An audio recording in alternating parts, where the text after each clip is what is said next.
Hello दोस्तों, स्वागत है आपका अपने चैनल स्टडी IQ 2.0 पर। मैं हूं आपका दोस्त अंबर तिवारी। और चलिए आइए दोस्तों, हम हमारी आज की क्लास शुरू करते हैं। तो आज की क्लास, जैसे कि मैंने आप सभी से प्रॉमिस किया था कि जर्नली एक्सेप्टेड अकाउंटिंग प्रिंसिपल को हम पढ़ने वाले हैं। मैंने आप सही से प्रॉमिस किया था कि मैं अकाउंट की क्लास जल्दी लेने वाला हूं दोस्तों, है ना। आप सभी के बार बार कमेंट सेक्शन में मुझे कमेंट्स आ रहे थे कि सर अकाउंट की क्लासेस हम कब शुरू करेंगे, कब शुरू करेंगे। और मैंने आप सभी से प्रॉमिस किया था कि अकाउंट की क्लास हम जल्दी ही शुरू करने वाले। तो यहाँ पर ये आपकी अकाउंट की क्लास रही, जो कि रात को 8 बजे आपको मिल रही है, ठीक है। तो बेसिकली आज हम बहुत बेसिक चीज़ें जो है वो अकाउंट में डिस्कस करने वाले हैं आप सभी के साथ, है ना। क्लास हम बहुत आराम से समझेंगे, बहुत अच्छे तरीके से सरल भाषा में समझेंगे।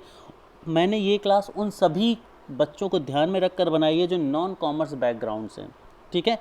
वो सभी बच्चे जो नॉन कॉमर्स बैकग्राउंड से हैं, उन सभी को ध्यान में रख कर बनाई हुई है, ताकि मैं सरल से सरल शब्दों में आप सभी तक अकाउंट्स को पहुंचा सकूं, ठीक है। आप सभी से रिक्वेस्ट है कि जो भी इस वीडियो को देख रहे हैं वो पूरा देखें, क्योंकि जब आप इस वीडियो को लास्ट तक देख लेंगे तो आपके अकाउंट से रिलेटेड एक बेस बहुत अच्छा है जो तैयार हो जाएगा। स्पेशली उन सभी के लिए जो अकाउंट से बिल्कुल भी फैमिलियर नहीं है, उनके लिए ये वीडियो बहुत ज़्यादा हेल्पफुल होने वाला है। तो आप बिल्कुल भरोसा रख के इस पूरे वीडियो को लास्ट तक देखें, और इसी तरह सिंपल भाषा में मैं आगे के लेक्चर्स भी आपको अकाउंट्स के प्रोवाइड कराता रहूँगा, ठीक है दोस्तों। साथ ही यदि आप हमारे चैनल पर नए हैं तो प्लीज़ एक बार लाइक सब्सक्राइब जरूर करें, बेल आइकन बटन को क्लिक करें, जिससे कि आपको जिससे कि आपको लेटेस्ट नोटिफिकेशंस जो है वो मिलते रहें, ठीक है। तो हम बिल्कुल सरल भाषा में पढ़ने वाले हैं। तो हमारे सिलेबस में सबसे पहले क्या बात आती है, GAAP, that is the generally accepted account principles की, ठीक है। हम देखिए हिंदी इंग्लिश दोनों में यहाँ पर पढ़ने वाले हैं दोस्तों इस सब्जेक्ट को, कॉमन लैंग्वेज में, ठीक है। आप सभी को भी थोड़ा सा मेरे साथ कोऑपरेट करना होगा। तो देखिए जनरली एक्सेप्टेड अकाउंट प्रिंसिपल समझे उससे पहले हम समझ लेते हैं कि भाई अकाउंट होता क्या है, क्या होता है अकाउंट्स, इस सब्जेक्ट को क्यों हम पढ़ते हैं, क्या चीज़ें हैं, कैसी समझते हैं बेसिक। देखिए क्या होता है, जरा एक समझ लीजिए कि आप एक बहुत छोटे से दुकानदार हैं, समझ लीजिए, ठीक है। जैसे आप एक दुकानदार हैं, एक शॉपकीपर हैं आप एक, ठीक है ना। और आपने किसी व्यक्ति को कुछ सामान दिया, ठीक है, तो उससे आपकी इनकम हुई। फिर आपके पास एक सेल्समैन आया, तो कुछ सामान आपके पास ख़त्म हुआ था, तो आपने उससे वो सामान ख़रीदा, तो उसके लिए आपने उसको पैसे दिए, तो वो एक्सपेंडिचर हुआ आपका, मतलब ये आपकी आय हो गई, ये आपकी व्यय हो गई।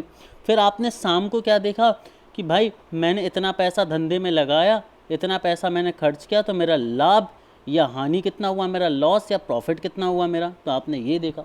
तो एक सामान्य दुकानदार भी इस तरह की चीज़ों को एक पेपर पे लिखता है, ठीक है। यही सिंपली अकाउंट कहलाता है दोस्तों, कि आपने एक बिजनेस शुरू किया है, आपने काम शुरू किया है, उसमें आपने कितनी आपकी इनकम रही, कितने आपके एक्सपेंडिचर रहे, और इनकम में से जब आपने एक्सपेंडिचर को घटा दिया तो कितने आपके लॉस या प्रॉफिट रहे, कितने आपके लाभ या हानि रहे, यही अकाउंट कहलाता है, बहुत सिंपल शब्दों में हम समझे तो। अब क्या होता है, अकाउंट्स को थोड़े से और अच्छे तरह से जमा दिया जाता है, जिसमें आप सारी चीज़ों को स्पेसिफिकली देख सकते हैं, सारी चीज़ों को निकाल सकते हैं, सारी चीज़ों को आप समझ सकते हैं, तो वो अकाउंटिंग बन जाती है आपकी।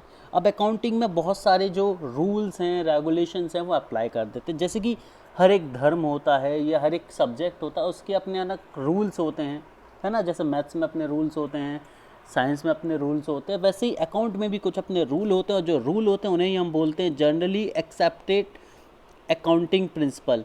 उन्हीं को हम क्या बोलते हैं, जनरली एक्सेप्टेड अकाउंटिंग प्रिंसिपल। तो आज की क्लास में हम बेसिक उन जनरली एक्सेप्टेड अकाउंट प्रिंसिपल को पढ़ने वाले हैं, जो कि अकाउंटिंग के लिए बहुत ज़्यादा ज़रूरी है, ये अकाउंटिंग का बेस है एक तरह से, ठीक है दोस्तों। इसके बाद हम बात करते हैं अकाउंटिंग की, दो टर्म आपको पता होना चाहिए। एक होता है असेट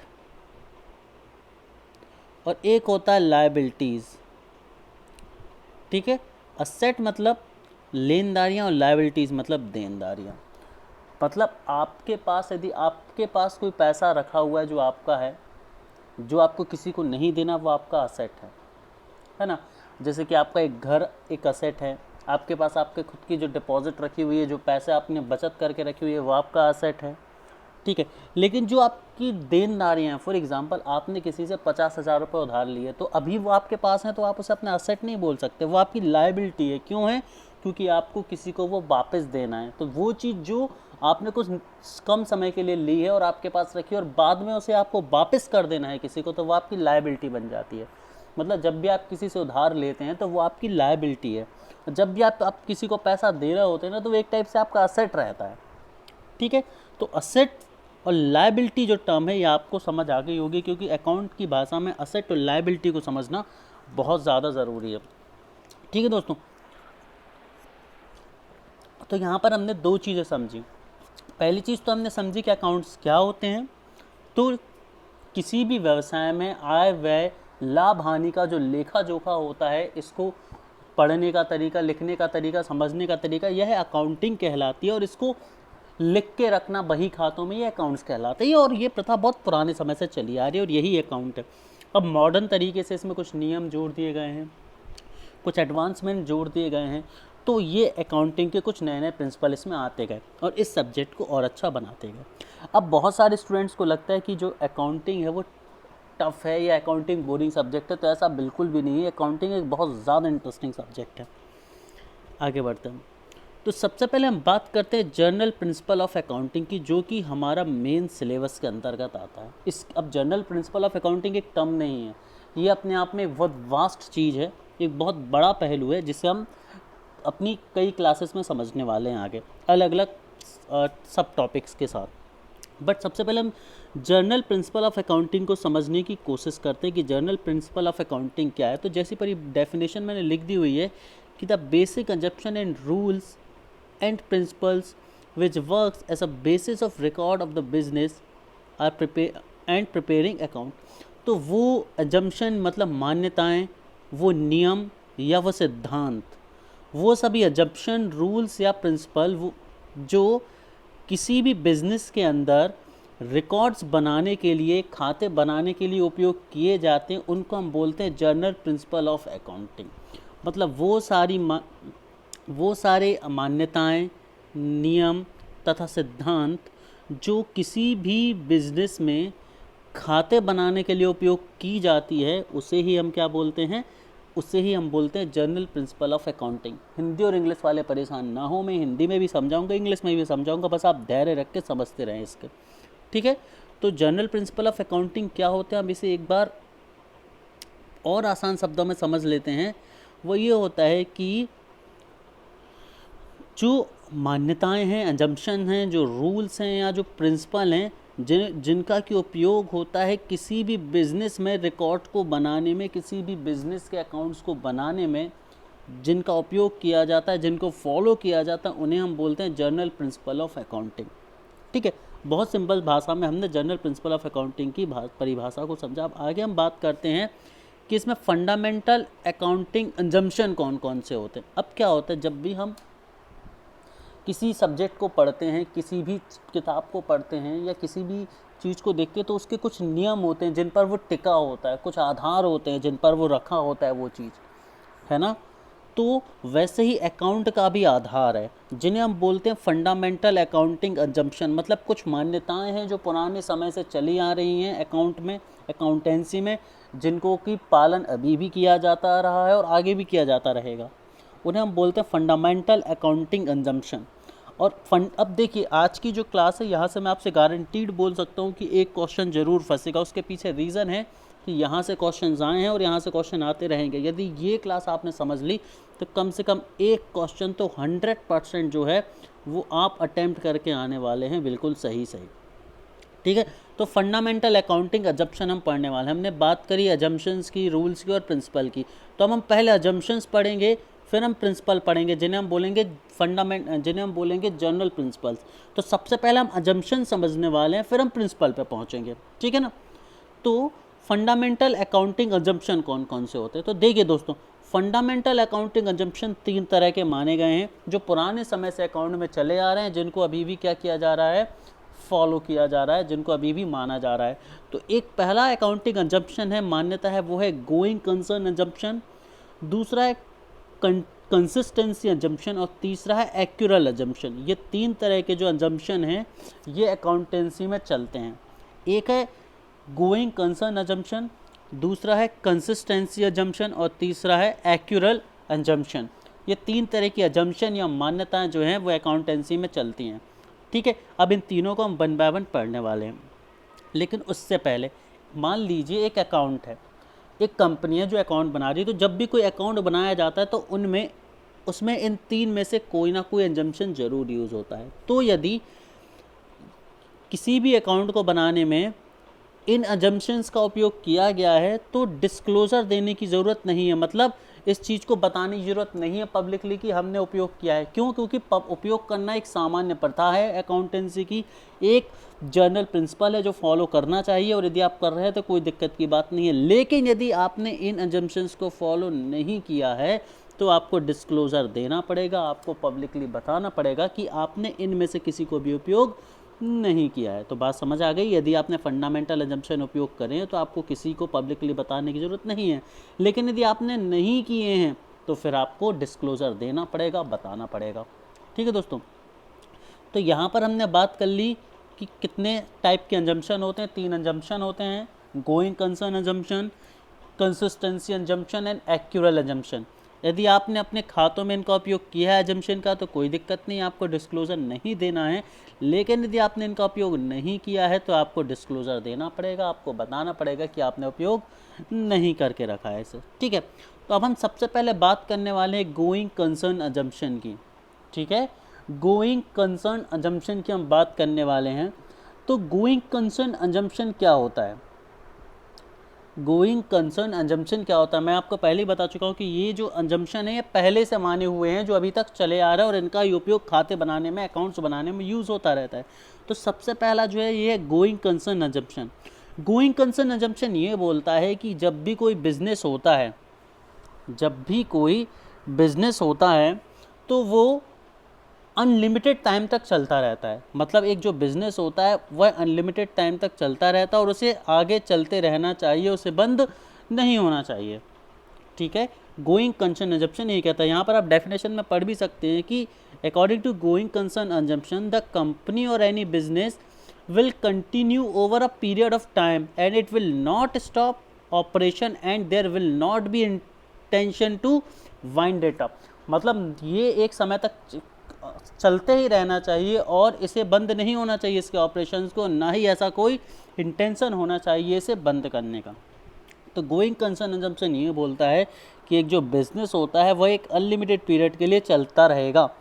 ठीक है, और इसे बंद नहीं होना चाहिए। क्यों नहीं होना चाहिए? इनकेस यदि आपका बिजनेस बंद होता है तो उसके बेसिस पर आप आगे लोन कैसे ले पाएंगे या आगे की प्रोसीडिंग्स कैसे कर पाएंगे, अपने अकाउंट्स को मैनेज कैसे कर पाएंगे। तो गोइंग कंसर्न अजम्पशन ये बोलता है कि आपके जो बिज़नेस है उसको चलते रहना चाहिए अनलिमिटेड पीरियड ऑफ टाइम तक। ठीक है, अब हम बात करते हैं दूसरा कंसिस्टेंसी अजम्पशन की। दूसरा क्या है? कंसिस्टेंसी अजम्पशन, है ना। कंसिस्टेंसी का मतलब क्या है? जो लगातारता बनाए रखना चाहिए। ठीक है, तो कंसिस्टेंसी अजम्पशन ये बोलता है भाई कि यदि किसी संस्थान में या किसी अकाउंट प्रैक्टिस में, अकाउंट बनाते समय यदि किसी एक प्रथा को अपनाया गया है, किसी एक टेक्निक को अपनाया गया है, तो ओवर द पीरियड, समय के साथ साथ उसी चीज़ को अपनाते रहना चाहिए अकाउंटेंसी में। ठीक है, मतलब ये है कि मान लीजिए आपने पहली साल अपने अकाउंट बनाने के लिए किसी मेथड का यूज़ किया, तो आने वाले हर साल, हर पीरियड में आपको वही टेक्निक या वही मेथड यूज़ करते रहना चाहिए। क्यों? जिससे यूनिफॉर्मिटी बनी रहती है, जिससे आपकी समझ बनी रहेगी, ताकि आपके अकाउंट एक ही तरह के आराम से बनते चलेंगे। यदि आप हर बार नई मेथड यूज़ करेंगे तो आपके अकाउंट में नए तरह के रिफ्लेक्शंस होंगे और उन रिफ्लेक्शंस को समझ पाना, संभाल पाना और फिर अकाउंट्स को मैनेज कर पाना काफ़ी टफ हो सकता है। इसीलिए कंसिस्टेंसी ज़रूरी है। जैसे कि एग्जांपल दिया हुआ है यहाँ पर कि जैसे डेप्रिसिएशन के लिए जो मेथड यूज़ होती है वो आप सेम मेथड यूज़ करते हैं। डेप्रिसिएशन क्या होता है? हम सभी ने पढ़ा है कि जो कंपनियां होती हैं या जो बैंक्स होते हैं वो वस्तुओं पर डेप्रिसिएशन लगाते हैं। जैसे कि आपने आज एक गाड़ी खरीदी तो हर साल एक रेट से उसकी वैल्यू जो है वो कम होती जाएगी। ठीक है, आपने देखा होगा जैसे आप आज 10 लाख की गाड़ी खरीद के लाए तो एक साल बाद उसकी वैल्यू कम हो जाएगी, फॉर एग्जांपल 9 लाख बचेगी। अगले साल वह वैल्यू हो सकता है 7.5 लाख बचे। तो टाइम के साथ साथ हर चीज़ की वैल्यू क्या होती जाती है? घटती जाती है। तो यही डेप्रिसिएशन कहलाता है। और किस तरह से घटेगी, यह डेप्रिसिएशन मेथड्स कहलाती है।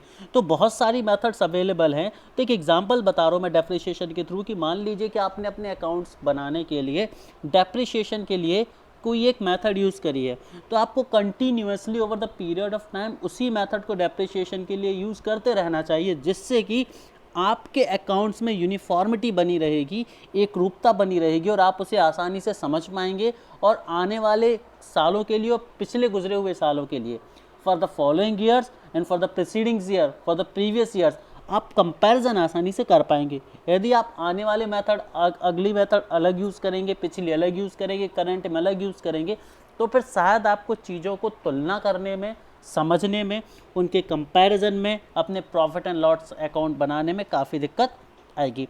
तो कंसिस्टेंसी एजम्पशन को आपने समझा। यहाँ पर डेफिनेशन हम एक बार ये भी देख लेते हैं क्या लिखी हुई है कि according to this assumption accounting practices once selected and adopted should be applied continually consistently year after year। मतलब यदि अकाउंटिंग में किसी प्रैक्टिस को एक बार सेलेक्ट कर लिया गया है और उसे अडॉप्ट कर लिया गया है तो उसको कंसिस्टेंटली ईयर आफ्टर ईयर दोहराते रहना चाहिए, रिपीट करते रहना चाहिए। ऐसा नहीं होना चाहिए कि आप एक साल किसी अलग मेथड को यूज़ कर रहे हैं कैलकुलेशन के लिए, वैल्यूएशन के लिए, और अगली साल किसी और अलग मेथड को यूज़ कर रहे हैं, क्योंकि यदि आप अलग अलग मेथड करेंगे सेम चीज़ के वैल्यूएशन के लिए तो आप प्रीवियस ईयर से नेक्स्ट ईयर की जो कंपैरिजन है उसको सही तरीके से नहीं कर पाएंगे।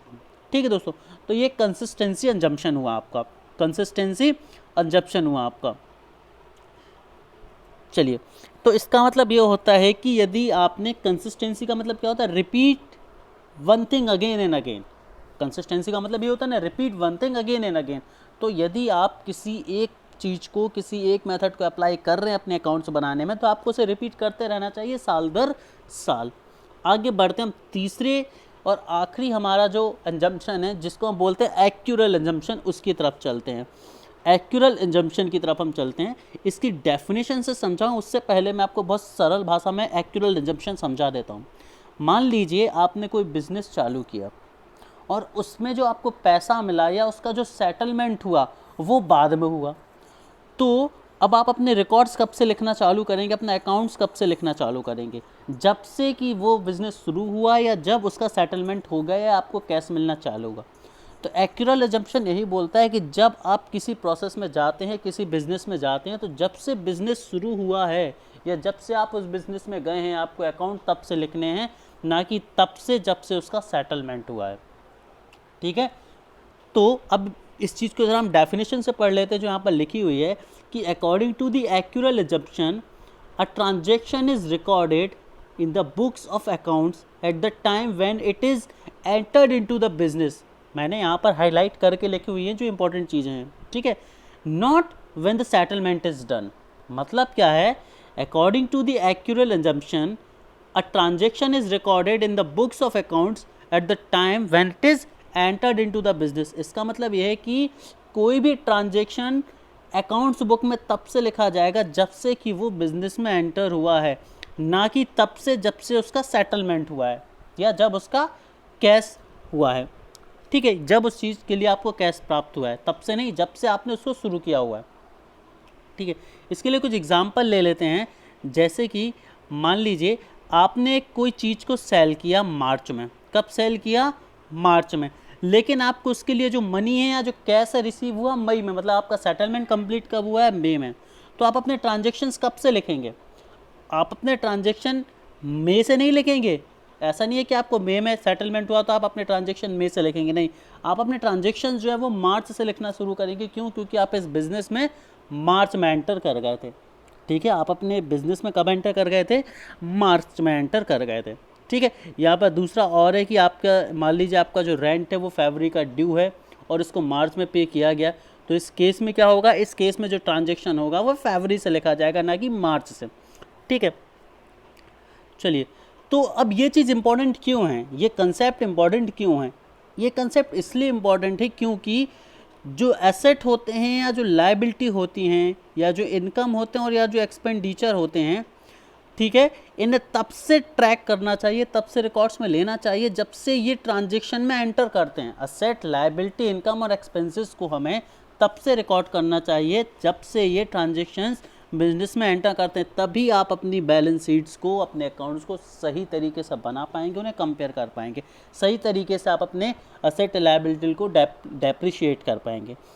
ठीक है, तो इसीलिए ये क्या होता है? ज़रूरी होता है। तो सबसे पहले हमने यहाँ पर 3 चीज़ें समझी दोस्तों। कौन सी 3 चीज़ें समझी यहाँ पर हमने समझा गोइंग कंसर्न एजम्पशन। तो गोइंग कंसर्न एजम्पशन क्या होता है कि जो बिजनेस होता है, गोइंग कंसर्न एजम्पशन ये बोलता है कि जो बिजनेस होता है ये इन्फिनाइट पीरियड ऑफ टाइम के लिए चलता रहता है, ना तो इसे बंद होना चाहिए और ना ही इसे बंद करने का कोई इंटेंशन होना चाहिए। गोइंग कंसर्न एजम्पशन ये बोलता है। उसके बाद कंसिस्टेंसी एजम्पशन क्या बोलता है? कंसिस्टेंसी एजम्पशन ये बोलता है कि जब आप अपने अकाउंट्स बना रहे होते हैं तो आपने जो मेथड्स या जो टेक्निक्स यूज़ करी होती हैं अकाउंट्स को बनाने में, कैलकुलेशन में, आपको ओवर द पीरियड वही की वही टेक्निक्स यूज़ करते रहना चाहिए, जिससे आपके अकाउंट्स की कंसिस्टेंसी जो है वो बनी रहेगी। और तीसरी चीज़ जो हमने पढ़ी थी वो थी एक्यूरल एजम्पशन। एक्यूरल एजम्पशन ये बोलता है कि जब भी कोई ट्रांजैक्शन बिजनेस में एंटर करता है उसे अकाउंट्स में तभी से लिखा जाएगा, ना कि तब से जब उसका सेटलमेंट हुआ है। यदि एक ट्रांजैक्शन शुरू हुआ है और उसका सेटलमेंट लेट हुआ है तो भी उस अकाउंट्स को तब उस ट्रांजैक्शन को अकाउंट में तभी से लिखा जाएगा जब से कि उसको शुरू कर दिया गया है। ठीक है दोस्तों, तो ये 3 एजम्पशन थे जो सबसे पहले हमने पढ़े। मैं उम्मीद करता हूँ कि तीनों के तीनों एजम्पशन आपको बहुत अच्छे से क्लियर हो गए होंगे। अब हम बात करने वाले हैं अकाउंटिंग प्रिंसिपल्स की। अब हमने देख लिया एजम्पशन। एजम्पशन का मतलब क्या थी? मान्यताएं थी जो अकाउंट में चली आ रही हैं, था ना, और अकाउंट्स बनाने में जिनका उपयोग लगातार होता रहा है और होता रहेगा आगे, और होता रहना भी चाहिए।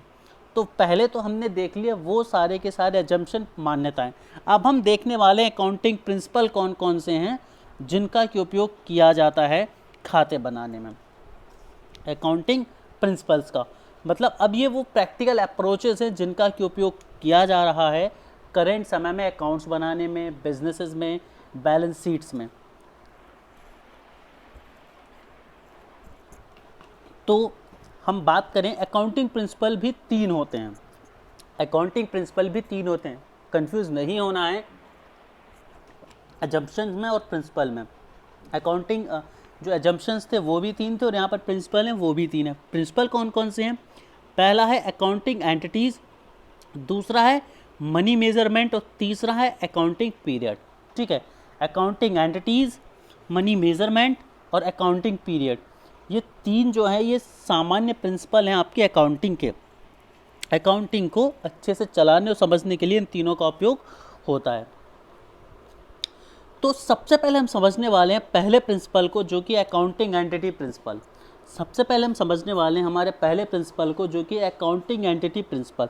अब अकाउंटिंग एंटिटी प्रिंसिपल क्या कहता है समझिए। मैंने इस बड़ी थ्योरी को बहुत छोटे छोटे पॉइंट में दोस्तों बांट दिया था कि आपको समझने में बहुत आसानी हो, है ना। और वो दोस्त जिन्होंने अब तक अकाउंट कभी भी नहीं पढ़ा उनके लिए भी आसान हो जाएगा अकाउंट को पढ़ना और समझना।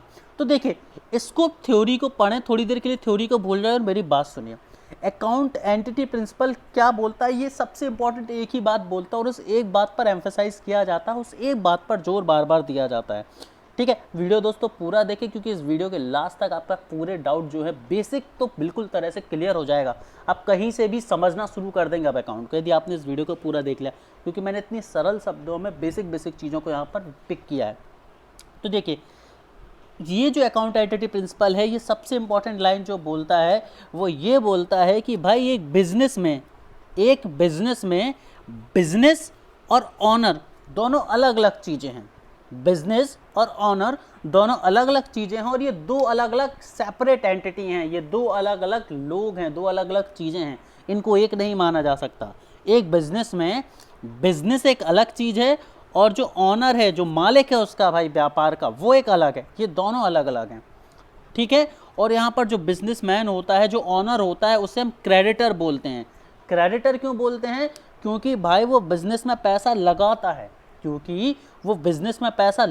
है, और जो पैसा वो लगाता है उसे कैपिटल अकाउंट में लिखा जाता है, उसे कैपिटल अकाउंट में रखा जाता है। उस पैसे को, जो पैसा ऑनर बिजनेस में लगाता है, क्रेडिट करता है, उसे कैपिटल कहते हैं, कैपिटल अमाउंट कहते हैं, और कैपिटल अमाउंट को कैपिटल अकाउंट में लिखा जाता है। कंफ्यूज नहीं होना है वर्ड्स को।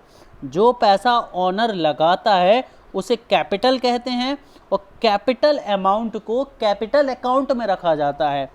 ठीक है, और कैपिटल अकाउंट जो है ये बिजनेस की लायबिलिटी होती है। इस चीज़ को नोट कर लें आप लोग। जो कैपिटल अमाउंट है, फिर से समझिए, कैपिटल क्या है? कैपिटल वो अमाउंट है जो कि बिजनेसमैन ऑनर अपने बिजनेस में लगाता है, ठीक है। दूसरी चीज, जब वो पैसा लगाता है तो वो इस वजह से उसे क्रेडिटर कहते हैं, ठीक है। दो चीज क्लियर हुई। तीसरी चीज क्या है, जो अमाउंट वो बिजनेस में लगाता है उसे हम कैपिटल बोलते हैं। क्या बोलते हैं? कैपिटल बोलते हैं, कैपिटल अमाउंट बोलते हैं। हमने बहुत सुना है कि भाई बिजनेस शुरू करने के लिए कैपिटल अमाउंट चाहिए पड़ता है, तो कैपिटल अमाउंट कहते हैं जब भी ऑनर, मालिक बिजनेस में पैसा लगाता है। और तीसरी चीज क्या है कि जो कैपिटल अमाउंट होता है उसे कैपिटल अकाउंट में लिखा जाता है, और कैपिटल अकाउंट में ही लिखा जाता है जब अकाउंट्स बनाए जाते हैं उस बिजनेस के। और जो कैपिटल लगाई जाती है ऑनर के द्वारा, मालिक के द्वारा जो पैसा कैपिटल लगाई जाती है, वो बिजनेस का अपने मालिक के प्रति एक लायबिलिटी होती है। बिजनेस की अपने मालिक के प्रति क्या होती है? एक लायबिलिटी होती है, ठीक है। अब चलिए जरा इन डेफिनेशंस को पढ़ते फिर आगे और समझेंगे कि भाई अकाउंट जो है, अकॉर्डिंग टू इट का मतलब अकाउंट एंटिटी से है कि अकॉर्डिंग टू इट जो बिजनेस है और जो ऑनर है ये दोनों दो अलग अलग एंटिटीज़ हैं। पहली चीज़ जो मैंने आपको बताई कि बिजनेस और ऑनर दोनों अलग अलग चीज़ें हैं, अलग अलग एंटिटीज़ है। दूसरी चीज़, अकॉर्डिंग टू द कॉन्सेप्ट जो amount invested in the business will be treated as capital, मतलब जो अमाउंट इन्वेस्ट किया जाएगा, किसके द्वारा इन्वेस्ट किया जाएगा? ऑनर के द्वारा इन्वेस्ट किया जाएगा। Owner will invest amount in his business, तो जब अमाउंट ऑनर के द्वारा इन्वेस्ट किया जाएगा तो it will be treated as capital, it will be treated as capital, ठीक है। और तीसरी चीज ये है कि amount invested by the owner is the liability for business towards his owner, मतलब जो भी पैसा ऑनर ने लगाया है, जो भी पैसा ऑनर ने, मालिक ने लगाया है अपने बिजनेस में, वो बिजनेस के लिए क्या है? एक लायबिलिटी है अपने ऑनर की तरफ। बिजनेस के लिए क्या है? एक लायबिलिटी है अपने ऑनर की तरफ, ठीक है। यहाँ तक मैं उम्मीद करता हूँ चीज़ें बहुत अच्छे से क्लियर होंगी। इसके अलावा जब ऑनर बिजनेस से पैसा निकालता है ना, यहाँ पर आगे लिखा हुआ है मैंने कि जब ऑनर अपने बिजनेस से पैसा निकालता है, ठीक है, अपने प्राइवेट एक्सपेंसेस के लिए, ना कि बिजनेस के लिए, ठीक है, बिजनेस से पैसा निकालता है तो उसे हम ड्राइंग्स कहते हैं। अब यहाँ पर एक इंपॉर्टेंट चीज़ है जो नोट करनी है। पहली चीज़ क्या हो गई कि जब कोई ऑनर अपने बिजनेस से पैसा निकालता है अपने प्राइवेट एक्सपेंसेस के लिए, ना कि बिजनेस एक्सपेंसेस के लिए, तो उसे हम ड्राइंग्स बोलते हैं। यदि बिजनेस एक्सपेंसेस के लिए नहीं निकाला गया है, प्राइवेट एक्सपेंसेस के लिए निकाला गया, तो ड्राइंग बोलेंगे। और जब ड्राइंग बोला जाएगा तो इस अमाउंट को कैपिटल अकाउंट से, किससे?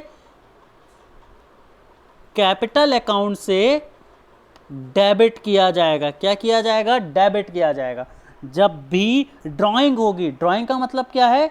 ड्राइंग का मतलब है वो पैसा जो ऑनर ने अपने बिजनेस से निकाल लिया है।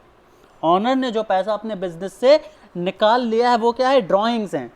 जब वो अपने प्राइवेट एक्सपेंसेस के लिए निकालेगा, और जो ड्राइंग्स होंगी वो कैपिटल अकाउंट से, मैं फिर से लिख देता हूँ कि जो ड्राइंग्स होंगी, जितनी भी ड्राइंग्स होंगी वो सारी कैपिटल अकाउंट जो होगा उससे डेबिट होंगी।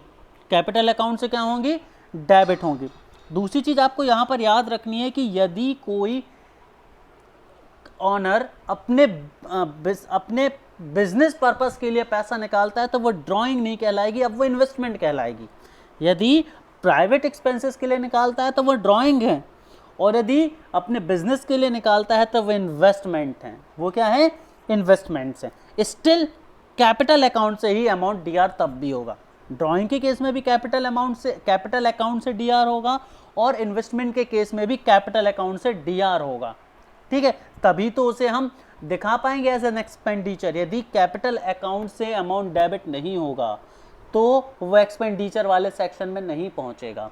इसीलिए वही अमाउंट जो एक्सपेंडिचर वाले सेक्शन में पहुंच सकता है वो वही होता है जो कैपिटल अकाउंट से डेबिट किया जाता है या कैपिटल अकाउंट से डेबिट होता है, ठीक है। और कैपिटल अकाउंट क्या था हम समझ चुके हैं। कैपिटल अकाउंट था आपका वो अकाउंट जिसमें सारा पैसा रखा है इन्वेस्टमेंट का, जो कि ऑनर ने किया है, ठीक है। दूसरी चीज़, ऐसा माना जाता है कि जब भी कोई ऑनर अपने अकाउंट से पैसे निकालता है या ड्राइंग करता है सिंपली, तो वह एक तरह से पैसा जो है वो उधार ले रहा होता है अपने बिजनेस से। वो क्या कर रहा होता है? अपने बिजनेस से पैसा उधार ले रहा होता है, और वो पैसा उसे वापस वहाँ पर करना होता है। ठीक है। तो जब भी एक ऑनर अपने बिजनेस से पैसा निकालता है तो वह एक तरह से उधार लिया हुआ पैसा कहलाएगा। ठीक है, तो यहाँ पर चीज़ें मैंने बहुत सिंपल रखी। एक बार फिर से जल्दी से मैं से आपको बता दूँ कि अकाउंट एंटिटी हम पढ़ रहे थे, तो अकाउंट एंटिटी में हमने क्या देखा था कि जो बिजनेस है और जो ऑनर है दोनों अलग अलग एंटिटी हैं, और जब ऑनर होता है उसे हम क्रेडिटर बोलते हैं। इस चीज़ को नोट कर लीजिए, जो ऑनर होता है उसे हम क्रेडिटर बोलते हैं, और ऑनर जो अमाउंट क्रेडिट करता है, जो अमाउंट इन्वेस्ट करता है अपने बिजनेस में, उसको हम कैपिटल इन्वेस्टमेंट बोलते हैं, उसे कैपिटल अमाउंट बोलते हैं। और कैपिटल अमाउंट को जहाँ रखा जाता है वह कैपिटल अकाउंट कहलाता है। क्या कहलाता है? कैपिटल अकाउंट कहलाता है। और जो कैपिटल अकाउंट है वो बिजनेस के लिए लायबिलिटी है अपने ऑनर की तरफ से, या इसको ऐसे बोल सकते हैं कि जो पैसा ऑनर ने इन्वेस्ट किया है वो बिजनेस के लिए लायबिलिटी है टुवर्ड्स दी ऑनर। आगे बात करते हैं कि जब ऑनर अपने प्राइवेट एक्सपेंसेस के लिए, ना कि बिजनेस एक्सपेंसेस के लिए, जब ऑनर अपने प्राइवेट एक्सपेंसेस के लिए जो पैसा है वो निकालता है तो उसको ड्राइंग्स बोलते हैं। और जब ड्राइंग की जाती है तो जो कैपिटल अकाउंट होता है उसे डेबिट किया जाता है। कैपिटल अकाउंट को क्या किया जाता है? डेबिट किया जाता है, और जो वो पैसा लेता है वो उधार कहलाता है। ठीक है, इसको मैं एक बहुत अच्छे एग्जांपल से आप सभी को समझाना चाहता हूँ कि मान लीजिए कि आपकी एक खिलौनों की दुकान है, एक जनरल शॉप है जिसमें टॉयज़ भी मिलते हैं बच्चों के और बहुत सारी चीज़ें मिलती हैं। ठीक है, अब आप अपने किसी फ्रेंड के घर गए जहाँ पर जिनको एक बेबी हुआ है, मान लीजिए। ठीक है, आप अपने किसी फ्रेंड के घर जाते हैं जिनको एक बेबी हुआ है और आपको उस बेबी के लिए कुछ गिफ्ट लेके जाना है, तो आप क्या करते हैं? अपनी ही शॉप से एक कोई भी टॉय उठाकर उसके लिए ले जाते हैं। तो अभी तो आप ऐसे ही लेके उठा के पैसा वैसा दिया नहीं, लेकिन अब यही वो ड्राइंग का एग्जाम्पल है, यही एक बहुत अच्छा एग्जाम्पल है ड्राइंग का कि यहाँ से आपने जो चीज़ निकाली है, अब वो पैसा हो चाहे कुछ हो, चीज़ तो निकाली ना आपने, क्योंकि ये जो आपने गुड्स निकाले एक्चुअल में वो क्या है? वो अमाउंट ही तो है। एक्चुअल में वो क्या है? ये अमाउंट ही तो है। क्यों? क्योंकि ये जो गुड्स है ये गुड्स के फॉर्म में नहीं लिखा जाएगा आपके खाते में, ये इन्वेस्टमेंट अमाउंट के फॉर्म में लिखा जाएगा। क्यों? क्योंकि इस गुड्स की जो वैल्यू होगी वो इन्वेस्टमेंट सेक्शन में आपके लिखी होगी। इस गुड्स की जो वैल्यू होगी वो इन्वेस्टमेंट सेक्शन में आपकी लिखी होगी, मतलब ये मनी के फॉर्म में लिखा होगा। तो जब आप कोई गुड्स निकालते हैं या कोई मनी निकालते हैं तो एक तरह से आपका जो कैपिटल अमाउंट है, आपका जो कैपिटल अकाउंट है वो डेबिट हो जाएगा। कैपिटल अकाउंट क्या हो जाएगा? आपका डेबिट हो जाएगा। और आपने ये जो टॉय निकाला हुआ है बिना पैसे दिए हुए, ये आपका अपना पैसा नहीं है, ये क्या कहलाएगा? आपका उधार कहलाएगा उस बिजनेस से। क्या कहलाएगा? उस बिजनेस से आपका उधार कहलाएगा। तो मैं उम्मीद कर रहा हूँ कि यहाँ तक आपको चीज़ें समझ आ रही होंगी। अब हम बढ़ते हैं आगे और अब हम पहुँचते हैं हमारे सेकंड प्रिंसिपल पर, जो कि मनी मेजर प्रिंसिपल। क्या है ये? मनी मेजरमेंट प्रिंसिपल की हम तरफ चलते हैं। ठीक है, तो मनी मेजरमेंट प्रिंसिपल में ये जो डेफिनेशन लिखी हुई इसको पढ़ें उससे पहले सामान्य भाषा में समझ लेते हैं हम कि ये क्या है, ताकि एक बेस क्रिएट हो जाए। तो मनी मेजरमेंट प्रिंसिपल क्या होता है? इसके अनुसार फाइनेंशियल स्टेटमेंट में या अपने अकाउंट में, ध्यान से समझना, मनी मेजरमेंट प्रिंसिपल ये बोलते हैं कि आप अपने अकाउंट में सिर्फ वही स्टेटमेंट लिखेंगे जो मॉनेटरी फॉर्म में होंगे या मनी से रिलेटेड होंगे। आप अपने अकाउंट में वही चीज़ें लिखेंगे, वही स्टेटमेंट्स लिखेंगे जो फाइनेंशियल स्टेटमेंट होंगे, मतलब जो मॉनेटरी स्टेटमेंट होंगे। ठीक है, और जो मॉनेटरी फॉर्म में नहीं होंगे, जो मनी के फॉर्म में नहीं होंगे, वो स्टेटमेंट यहाँ पर नहीं लिखे जाएंगे। वो स्टेटमेंट यहाँ पर नहीं लिखे जाएंगे या वो चीज़ें आपके अकाउंट्स में मेंशन नहीं की जाएंगी। मतलब यदि कभी आपने अपनी बैलेंस शीट देखी होगी तो उस बैलेंस शीट में इनकम होता है, एक्सपेंस होता है, लायबिलिटी होती है और असेट होता है, तो ये सारी चीज़ें मॉनेटरी फॉर्म में है, मनी के फॉर्म में लिखी हुई हैं। आपने कभी वहाँ पर फीलिंग्स लिखी नहीं देखी होंगी, एम्प्लॉय सिकनेस लिखी नहीं देखी होगी, कभी आपने एंगर लिखा हुआ नहीं देखा होगा। मतलब वहाँ पर वो चीज़ें नहीं लिखी होती हैं, भले ही ये बिजनेस को इम्पैक्ट कर रही हैं। मान लीजिए आपका एम्प्लॉय है, वो लॉयल है, ऑनेस्टली काम कर रहा है, तो डेफिनेटली आपका बिजनेस बूस्ट होगा। मतलब आपके प्रॉफिट को बूस्ट कर रही है ना चीज़ें, और प्रॉफिट बूस्ट हो रहा है मतलब आपकी बैलेंस शीट में फ़र्क पड़ रहा है, मतलब उसकी ऑनेस्टी, उसकी लॉयल्टी आपकी बैलेंस शीट पर इम्पैक्ट डाल रही है। स्टिल ये मॉनेटरी फॉर्म में नहीं है, दैट इज़ वाई आप इसे बैलेंस शीट में इंक्लूड नहीं करेंगे। वहीं यदि आपका एम्प्लॉय डिसलॉयल है या वो सिक है और वो नहीं पहुंच पा रहा ऑफिस, तो उसकी वजह से आपका काम रुक रहा है, काम रुकने की वजह से आपके लॉसेस बढ़ रहे हैं, लॉसेस बढ़ने की वजह से आपकी बैलेंस शीट में रिफ्लेक्शंस हो रहे हैं। स्टिल जो डिसलॉयल्टी है या सिकनेस है ये मॉनेटरी फॉर्म में नहीं है, दैट इज़ वाई आप इसे बैलेंस शीट में इंक्लूड नहीं करेंगे। बात समझ आए? तो बैलेंस शीट में वही चीज़ें इंक्लूड होंगी जो कि मॉनेटरी फॉर्म में होंगी। किस में होंगी? मॉनेटरी फॉर्म में होंगी।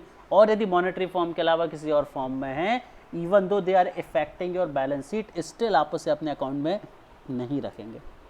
तो मैम मनी मेजरमेंट प्रिंसिपल क्या बोलता है कि अकाउंट में वही चीज़ें होनी चाहिए जो मॉनेटरी फॉर्म में हैं, जो मॉनेटरी फॉर्म में नहीं है वो नहीं होनी चाहिए, as simple as that.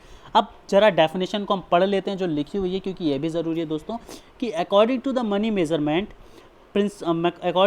Measurement principle concept only those transactions are records will be added which are बिगिन measure in terms of monetary form. मतलब जो मॉनेटरी फॉर्म में होंगे वही ट्रांजेक्शन्स या वही स्टेटमेंट आपके अकाउंट में रिकॉर्ड किए जाएंगे, ठीक है। और it means only direct money related transaction only be recorded in the records. इसका मतलब क्या है कि जो मनी रिलेटेड ट्रांजेक्शन्स होंगे, जो मनी रिलेटेड ट्रांजेक्शन्स होंगे सिर्फ और सिर्फ वही आपके अकाउंट्स में आएंगे, इसके अलावा कोई भी और जो स्टेटमेंट्स हैं वो अकाउंट में नहीं आएंगे। एक और इम्पॉर्टेंट नोट जो मैंने नीचे लिखा हुआ है कि वो सारे मॉनेटरी फॉर्म में जितने भी ट्रांजेक्शन्स होंगे, वो सारे ट्रांजेक्शन जो मॉनेटरी फॉर्म में होंगे वो सारे के सारे क्या कहलाएंगे? आपके फाइनेंशियल स्टेटमेंट्स कहलाएंगे। वो सारे के सारे स्टेटमेंट जो मॉनेटरी फॉर्म में होंगे वो सारे के सारे क्या कहलाएंगे? आपके फाइनेंशियल स्टेटमेंट्स कहलाएंगे, फाइनेंशियल स्टेटमेंट्स कहलाएंगे, ठीक है। तो अब हम आगे बढ़ते हैं और हमारा जो तीसरा है उसको हम शुरू करते हैं। उससे पहले यहाँ पर मैंने लिखा हुआ है कि जैसे सिंसियरिटी है, लॉयल्टी है, ऑनेस्टी है, ये सारी की सारी आपकी डायरेक्टली और इनडायरेक्टली बैलेंस शीट को इम्पैक्ट करती हैं, स्टिल आप इन्हें नहीं लेते अपने अकाउंट्स में because they are not in form of monetary या they are not in form of money, ठीक है। तो अब हम बात करते हैं हमारे अकाउंटिंग पीरियड की तरफ। अब अगेन ये बहुत इंपॉर्टेंट चीज़ है, अकाउंटिंग पीरियड की तरफ हम चलते हैं, ये बहुत ज़्यादा इंपॉर्टेंट चीज़ है। तो भाई अकाउंटिंग पीरियड की बात हम करें तो अकाउंटिंग पीरियड से पहले हम सबसे पहले एजम्पशन पे चलते हैं। स्टार्टिंग में हमने जो एजम्पशन पढ़ा था, तो एजम्पशन में हमने क्या देखा था? एजम्पशन में हमने देखा था कि भाई एजम्पशन क्या बोलता था? गोइंग ऑन एजम्पशन ये बोलता था कि एक बिज़नेस को चलते रहना चाहिए, ना तो उसे बंद होना चाहिए और ना ही कोई इंटेंशन होना चाहिए उसे बंद करने का, ये बोलता था आपका गोइंग ऑन एजम्पशन। अब बात समझिए ज़रा, गोइंग ऑन एजम्पशन बात कर रहा है एक बिज़नेस के इन्फाइनाइट टाइम तक चलने की, है ना। अब जब भाई बिज़नेस मान लीजिए इन्फाइनाइट टाइम तक चल रहा है, 50 साल 100 साल तक चल रहा है, तो क्या जब 100 साल बाद बिज़नेस ख़त्म होगा तब आप अपने अकाउंट्स को क्लोज करेंगे? क्या तब आप अपने प्रॉफिट एंड लॉसेस को कंपेयर करेंगे? तब तक क्या होगा 100 साल तक? फिर बात समझने की कोशिश कर रहे हैं कि यदि हम गोइंग ऑन एजम्पशन को माने तो भाई बिज़नेस तो इन्फाइनाइट टाइम तक चलना चाहिए, और यदि बिज़नेस इन्फाइनाइट टाइम तक चलेगा आपका तो फिर बात ये हो गई, तो फिर बात ये हो जाएगी आपकी कि भाई उसको आप कैसे समझेंगे, उस चीज़ को आप कैसे समझेंगे? यदि एक बिज़नेस इन्फाइनाइट टाइम तक चल रहा होगा तो उसे आप समझेंगे कैसे? उसके प्रॉफिट लॉसेस को कैसे कैलकुलेट करेंगे, ठीक है। अकाउंट्स की ओपनिंग क्लोजिंग कैसे देखेंगे, कंपैरिजन कैसे करेंगे, है ना। और आप सभी ने देखा होगा कि हम क्या करते हैं, साल दर साल कंपेयर करते हैं, तो फिर ये चीज़ें कहाँ से आएँ? तो वो यहाँ पर रोल में आता है आपका accounting period principle. Accounting period principle ये बोलता है आपका कि आपका जो इन्फाइनाइट टाइम होगा, एक लॉन्ग रन होगा जो आपका बिजनेस का, उसको एक छोटे छोटे फिक्स टाइम स्लॉट पर डिवाइड करेंगे और हर एक स्लॉट को आप उसके प्रीवियस स्लॉट से या अपकमिंग स्लॉट से कंपेयर कर पाएंगे, ठीक है। इसीलिए अकाउंटिंग पीरियड टर्म यूज़ हुआ। तो इसको जरा आप समझिए कि according to this concept account should be closed and open in a certain period of time so that the profit and loss can be calculated, ठीक है। तो क्या होगा कि जो हमारे जो अकाउंट होंगे उनको हम छोटे छोटे पार्ट्स में स्लॉट में ब्रेक कर लेंगे। सॉरी, अकाउंट की बात करूँ, बिजनेस को जो इन्फाइनाइट टाइम तक रनिंग बिजनेस है उसे हम छोटे छोटे स्लॉट्स में क्या कर देंगे, बांट लेंगे।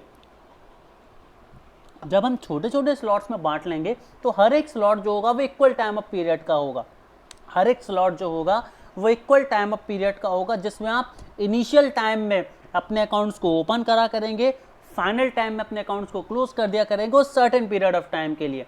और ये सर्टेन पीरियड ऑफ टाइम लगातार चलता जाएगा, जिससे कि आप बिजनेस की कैलकुलेशन कर पाएंगे, अपने अकरिंग प्रॉफिट लॉसेस को मेज़र कर पाएंगे। ठीक है, आपका बिजनेस ग्रोथ कर रहा है या नहीं कर रहा है, डिक्लिनेशन हो रहे हैं, ये सभी आप उसको मेज़र कर पाएंगे। इसलिए अकाउंटिंग पीरियड बहुत ज़्यादा ज़रूरी था। अब अकाउंटिंग पीरियड को बनाने के लिए ही एक एक साल का जो है वो टाइम माना जाता है। जो हम ईयर वाइज चलते हैं ना, जैसे हमारी पूरी लाइफ है 100 सालों की, इमेजिन कीजिए आप अभी 80 साल के हैं, 90 साल के हैं, आप कंपेयर कर पाते हैं ना कि भाई जैसे आपकी 100 साल की ज़िंदगी है फॉर एग्जांपल मान लीजिए। अब 100 साल की ज़िंदगी में से यार मैंने इस पिछले एक साल ये काम किया, मेरी तबीयत ऐसी रही, उसके तुलना में मेरी जो तबीयत है वो इस साल अच्छी रही। या आप क्या बोलेंगे कि पिछले किसी एक साल 2005 में मेरा फाइनेंस इतना अच्छा रहा था, 2007 में थोड़ा और अच्छा हुआ, अभी मैं करोड़पति हूँ उनकी तुलना में, या लखपति हूँ, या मैं और गरीब हो गया हूँ। तो आप तुलना कर पा रहे हैं ना एक स्लॉट में। और यदि ये स्लॉट्स नहीं होते, एक सा टाइम होता, तो फिर आप कैसे कंपेयर करते, कर पाते क्या? तो इसीलिए बिजनेस के लिए भी ये सब चीज़ें ज़रूरी है। तो दो तरह का जो है वो टाइम स्लॉट बनाया गया। एक बनाया गया कैलेंडर ईयर, दूसरा बनाया गया फाइनेंशियल ईयर। कैलेंडर ईयर क्या होता है? 1 जनवरी से लेकर 31 दिसंबर तक का जो एक साल का समय होता है वो कैलेंडर ईयर कहलाता है। और फाइनेंशियल ईयर क्या कहलाता है? 1 अप्रैल से लेकर 31 मार्च तक चलता है फाइनेंशियल ईयर। आप सभी ने सुना होगा कि 31 मार्च को क्लोजिंग होती है। क्लोजिंग का मतलब वही है कि जितने भी इंस्टीट्यूशंस होते हैं, चाहे वो फाइनेंशियल इंस्टीट्यूशन हो, चाहे वो फैक्ट्रीज हो, कंपनियां हो, वो 31 मार्च को अपने अकाउंट्स क्लोज कर देती है। मतलब उस साल भर उन्होंने जितना भी लेन देन किया, जितने भी इन्वेस्टमेंट किया, एक्सपेंडिचर किया, उन सबको 31 मार्च की स्थिति पर क्लोज कर देती हैं। और जब वो क्लोज करती हैं तो वो उस साल हुए लाभ या हानि को, प्रॉफिट या लॉस को कैलकुलेट कर पाती हैं, अपनी ग्रोथ को कैलकुलेट कर पाती हैं, और फिर 1 अप्रैल से नए अकाउंट्स जो हैं वो शुरू करती हैं। बात समझ आई आपको? अब याद रखना है आपको यहाँ पर, सॉरी दोस्तों, यहाँ पर याद रखना है आपको कि जो कंपनीज एक्ट 2013 है, जो कंपनीज एक्ट 2013 है दोस्तों, कंपनीज एक्ट 2013 ने ये बोला है कि जितने भी कंपनीज होंगी वो सभी 1 अप्रैल से लेके, मतलब फाइनेंशियल ईयर में अपनी ओपनिंग और क्लोजिंग करेंगी। मतलब 1 अप्रैल को ओपनिंग करेंगी, 31 मार्च को क्या करेंगी? क्लोजिंग करेंगी। तो दोस्तों ये था हमारा बेसिक, किसके बारे में? अकाउंटिंग प्रिंसिपल के बारे में। एक बार हम जल्दी से इसे देख लेते हैं फास्ट कि क्या क्या पढ़ा है हमने। उससे पहले मैं बता दूं कि ये लाइव क्लास है हमारी, इस लाइव डिस्कशन रहेगा संडे को सुबह 10 बजे, ज़रूर अवेलेबल रहें। तो सबसे पहले हमने पढ़ा था जनरल प्रिंसिपल ऑफ अकाउंटिंग की डेफिनेशन, जिसमें हमने ये देखा था कि भाई अकाउंट जो है कुछ अजम्पशन को, कुछ रूल्स को और कुछ प्रिंसिपल्स को फॉलो करता है अपने अकाउंट्स बनाने में, और उन्हें ही हम जनरल प्रिंसिपल ऑफ अकाउंटिंग बोलते हैं, जिन्हें हम फॉलो करते हैं। उसके बाद हमने कुछ फंडामेंटल अजम्पशन पढ़े थे जो पुराने ज़माने से अकाउंटेंसी में चले आ रहे थे, जो 3 तरह के होते थे: going concern assumption, consistency assumption और एक्यूरल अजम्पशन। ठीक है, यदि अकाउंट्स बनाते समय आप इनको फॉलो कर रहे हैं 3 अजम्पशन को, तो आपको डिस्क्लोज़र देने की ज़रूरत नहीं है। लेकिन यदि आप अपने अकाउंट्स बनाने में इनका उपयोग नहीं कर रहे हैं तो डिस्क्लोज़र देना ज़रूरी है। आगे बात करें, गोइंग कंसर्न अजम्पशन क्या बात करता है? गोइंग कंसर्न अजम्पशन ये बोलता है कि भाई आपका बिजनेस है, ये कंटिन्यू चलते रहना चाहिए, इसे बंद नहीं होना चाहिए और ना ही इसे बंद करने का कोई इंटेंशन होना चाहिए। इसके बाद हमने पढ़ा था कंसिस्टेंसी अजम्पशन। तो कंसिस्टेंसी अजम्पशन ने ये कहा था भाई कि आपका जो बिज़नेस है वो हर साल जो भी मेथड्स यूज़ करता है उसको लगातार हर साल यूज़ करते रहना चाहिए, ताकि यूनिफॉर्मिटी बनी रहे, जिससे आप अपने अकाउंट्स को इजीली कंपेयर कर पाएंगे। उसके बाद हमने पढ़ा था एक्यूरल अजम्पशन। सॉरी दोस्तों, एक्यूरल अजम्पशन पढ़ा था। तो एक्यूरल अजम्पशन ये बोलता था आपका कि जब कोई ट्रांजेक्शन बिजनेस में एंटर होता है तब से उसे खाते में लिखा जाना चाहिए, ना कि तब से जब उसका सेटलमेंट हुआ है। मतलब जब भी बिजनेस में कोई ट्रांजैक्शन शुरू होता है उसी समय से उसको रिकॉर्ड में लेना होता है, उसी समय से उस अकाउंट में लेना होता है। इसके एग्जांपल हमने देखे थे कि यदि आपने मार्च में कोई सेल करी है और आपको उसका पैसा मई में रिसीव हुआ है, तो आप अपनी जो ट्रांजैक्शन है वो मार्च से शुरू करेंगे, ना कि मई से। इसके बाद हमने क्या देखा था? हमने अकाउंटिंग प्रिंसिपल्स देखे थे। तो 3 अकाउंटिंग प्रिंसिपल होते हैं: accounting entities, monetary measurement and accounting period. Accounting entity आपका ये बोलता है कि बिजनेस और ऑनर 2 अलग अलग चीज़ें हैं। ठीक है, और जो ऑनर होता है वो क्रेडिटर होता है, और जो अमाउंट ऑनर इन्वेस्ट करता है बिजनेस में उसे कैपिटल बोलते हैं, और कैपिटल अमाउंट को हमेशा कैपिटल अकाउंट में रखा जाता है और लिखा जाता है। ठीक है, और जो कैपिटल अमाउंट होता है या कैपिटल अकाउंट जो होता है वो बिजनेस की लायबिलिटी होती है अपने ऑनर के लिए। आगे बढ़ते हैं, कि जब एक ऑनर अपने बिजनेस से पैसा अपने प्राइवेट एक्सपेंसेस के लिए निकालता है तो उसे ड्राइंग कहते हैं, और ड्राइंग के केस में आपका जो कैपिटल अकाउंट होता है उसे डेबिट किया जाता है। क्या किया जाता है? डेबिट किया जाता है। उसके बाद मनी मेजरमेंट प्रिंसिपल ये बोलता है कि भाई आप अपने फाइनेंशियल स्टेटमेंट्स ही जो हैं वो अपने अकाउंट में लिखेंगे, मतलब अपने अकाउंट में से वही चीज़ें लिखेंगे जो कि आपकी डायरेक्ट मनी के फॉर्म में हैं। जो चीज़ें मनी के फॉर्म में नहीं है, स्टिल आपकी बैलेंस शीट को इफेक्ट कर रही हैं, तो भी आप उन्हें नहीं लेंगे, ठीक है, और इन्हें हम फाइनेंशियल स्टेटमेंट कहेंगे। इसके अलावा हमने तीसरी चीज़ पढ़ी थी अकाउंटिंग पीरियड की। तो अकाउंटिंग पीरियड ये बोलता है कि आपको जो अपना लंबा समय होता है बिजनेस का उसको छोटे छोटे स्लॉट्स में डिवाइड करना होगा, जिन्हें हम फाइनेंशियल ईयर बोलते हैं। और फाइनेंशियल ईयर 1 अप्रैल से शुरू होगा, तो आप 1 अप्रैल को अपने नए अकाउंट्स ओपन करेंगे और 31 मार्च को आप अपने अकाउंट्स क्लोज करेंगे और लेखा जोखा लिखेंगे, कैलकुलेशन करेंगे अपने प्रॉफिट एंड लॉसेस की। तो दोस्तों यहाँ पर हमारा वीडियो ख़त्म होता है। थैंक यू फॉर वॉचिंग, और अपना प्यार इसी तरह बनाए रखें।